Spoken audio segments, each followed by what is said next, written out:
Oh, you don't have a tie either. Okay. Mr. Roach, I spent 6 weeks in China earlier this year, and one quotation that struck me that I read in the Chinese press was by the premier saying, "I don't care whether it's a white cat or a black cat, I'm interested in whether it will catch mice."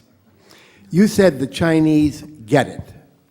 Do we get it? If that's a pragmatic argument that we must look at results, are we perhaps blinded more than they are by ideology?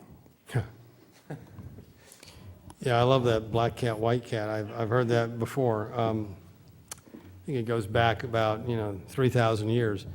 I'm not sure we honestly do get it. I do worry about that a lot in the U.S. And I'm not sure it's ideology because honestly, I know this is a very political moment that America's going through. I'm not convinced that we get it on either side of the aisle. I mean, you've got one group of people that say the only thing that's wrong with this post-crisis economy of ours is we didn't do enough stimulus. We got to do more stimulus. And there are others who say, we got to address this deficit before it's too late for our children and our grandchildren. I don't think we have a very thoughtful approach to dealing with our long-term issues. We have a political system that puts a huge premium on the quick fix, the instant result, the what can we do now to fix things tomorrow before the next election. And you better believe that as soon as the jury is in on November 2nd, there'll be a lot of posturing looking out for the next election.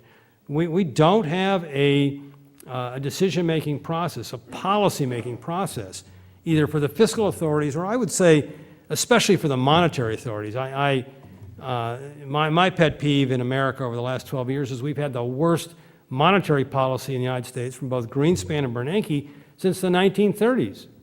And this Dodd-Frank bill does nothing to address the reckless monetary policy binge that we've been on. So we've really got to rethink our national priorities, and it's less a function of ideology and more a function of the myopia of our short-term decision-making process. Thank you. The Chinese do 5-year plans, we do 5-minute plans. Yes. Thank you for your presentation. My question is about more regarding Southeast Asia.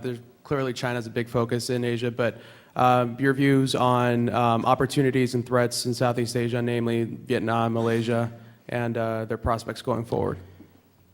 The thing I'd say about Southeast Asia, or about the Asian theater in general, is it's now amazingly China-centric. It's a region that has provided, or that's gone through a major change in the mix of its production platform. Again, go back to 97, 98.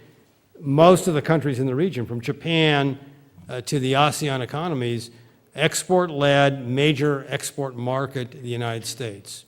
Fast forward now, a major export market is China. So the region has a lot at stake in this China-centric supply chain, which is still very much dependent on demand in the West. I think that if China does the pro-consumption agenda that I'm alluding to, that there's enormous opportunity, especially for China's East Asian trading partners, such as Korea, Taiwan, obviously, even Japan, to benefit immeasurably from China. The big question for some of the smaller ASEAN economies is how do they survive where capital is migrating so heavily to China and other East Asian trading powerhouses. This is a very important question. I didn't talk about India. I'm very optimistic on India, but for very different reasons. India has a model that has been largely focused on micro foundations for the last 20 years, companies, young workforce, market institutions, rule of law, democracy, but they have not addressed their macro issues as well as China, and that's hobbled them. In the last 4 to 5 years, India's macro has improved a lot. Savings, infrastructure, which is still terrible, is now a big focus point, and foreign direct investments picked up. So I'm much more optimistic on India than I've been in recent years. Will they catch China? No way. All right, the tie. There we go. I just had a question. You obviously talk about the opportunities from the growth in service sector, growth in consumption in China. To me, that sounds like one of the most tremendous kind of opportunities for entrepreneurship, at least over my lifetime.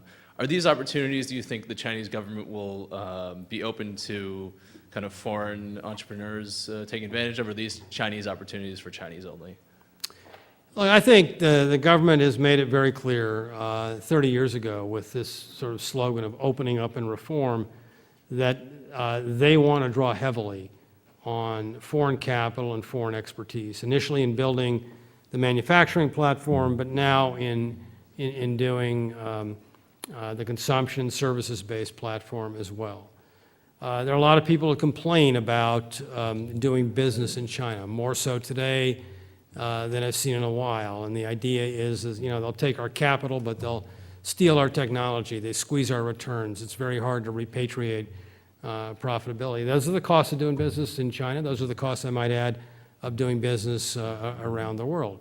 We need to negotiate hard as business people and as political leaders to ensure that our access to China and our willingness to provide capital to China is on terms that are favorable to us and not just them. And those are the issues that we need to negotiate. I do believe, and answer your question, though, that this is an opportunity not just for the indigenous Chinese entrepreneurs, but also for all of us. We at Morgan Stanley have had a joint venture with a major bank in China for 15 years. We built the first investment bank in China, CICC.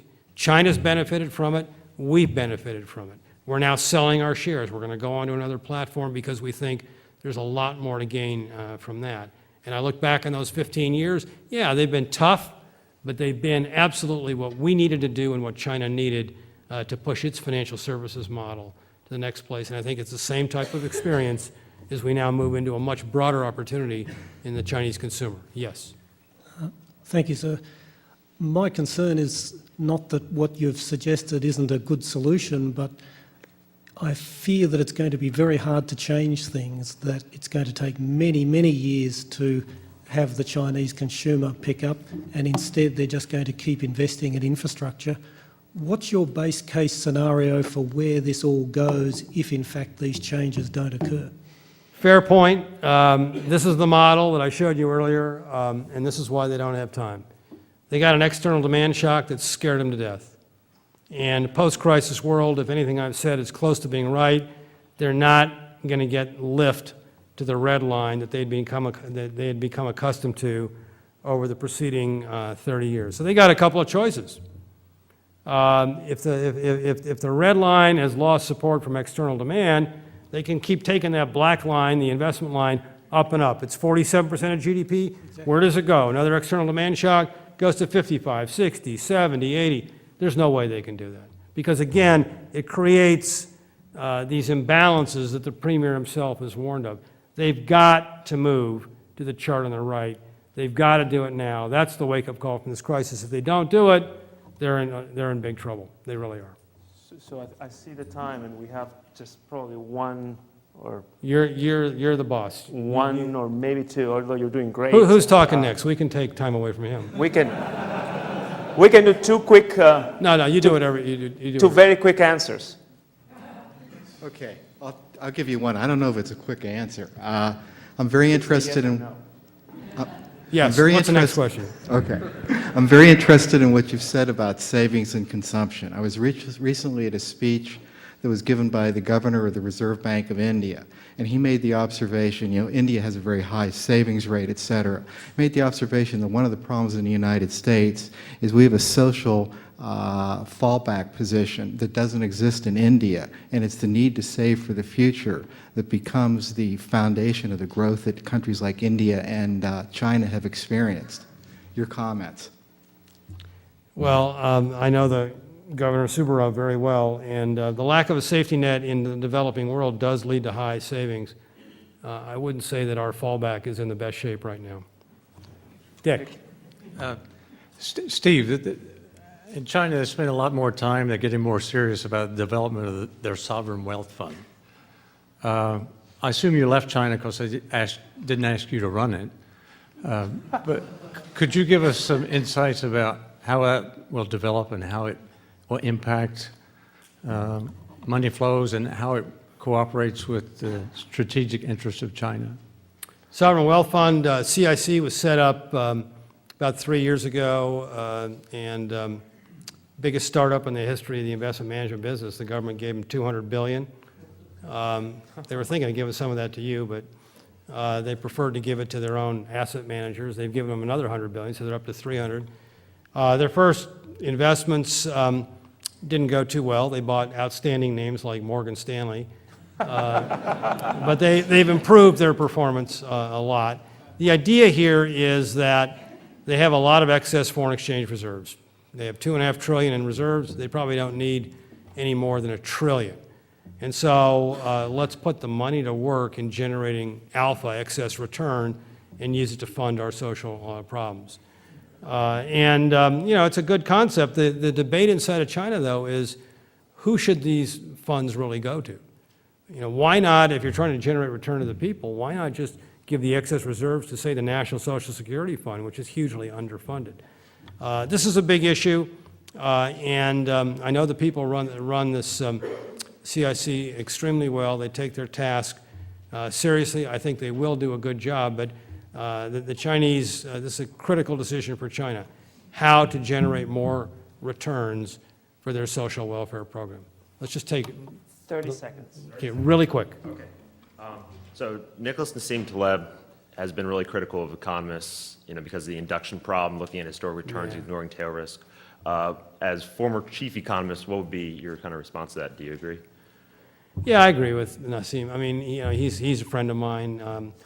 There aren't too many economists who really did a terrific job in anticipating what was about to happen. The ones that tried were shouted down, as they always are in bull markets. But, you know, look, he's a trader slash, you know, macro thinker economist, and, you know, I can't say that they did a terrific job either.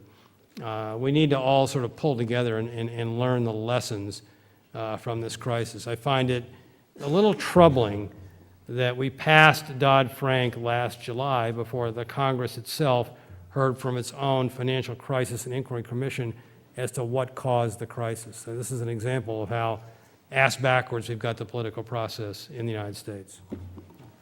Thank you very much. Thank you. Great job.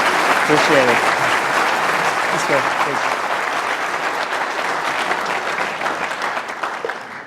Well, thank you very much, Steve. And, you know, for your future career as a professor, I do have one advice.